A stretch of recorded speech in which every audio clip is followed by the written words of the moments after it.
কেন আজও এক মুসলিমের কবরের সামনে থামে প্রভু জগন্নাথের রথযাত্রা?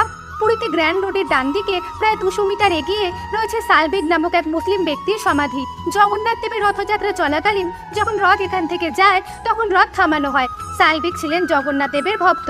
তার পিতা ছিলেন মুসলিম কিন্তু মাতা ছিলেন হিন্দু। সালবেগ জগন্নাথ দেবকে খুব ভালোবাসতেন, কারণ একবার যখন তিনি প্রচন্ড আহত হয়েছিলেন তখন জগন্নাথ দেব ওনাকে সুস্থ করে দিয়েছিলেন। কিন্তু মুসলিম হবার কারণে তিনি জগন্নাথ মন্দিরের ভেতরে প্রবেশ করতে পারতেন না। একবার রথযাত্রার সময় সালবেগ পুরীতে ছিলেন না আর জগন্নাথ দেব মন্দিরের বাইরে আসতে চলেছিলেন। তাই সালবেগ প্রাণের চিন্তা না করেই দিনরাত ছুটে পুরী পৌঁছলেন যাতে প্রভুর দর্শন পান। কিন্তু সালবেগের আসতে সময় লাগছিল, তাই জগন্নাথ দেব রথ রাস্তায় থামিয়ে দিলেন।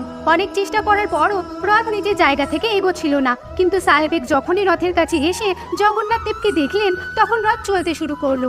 আর আজও জগন্নাথ দেবের রথযাত্রা চলাকালীন সালবেগের কবরের সামনে রথ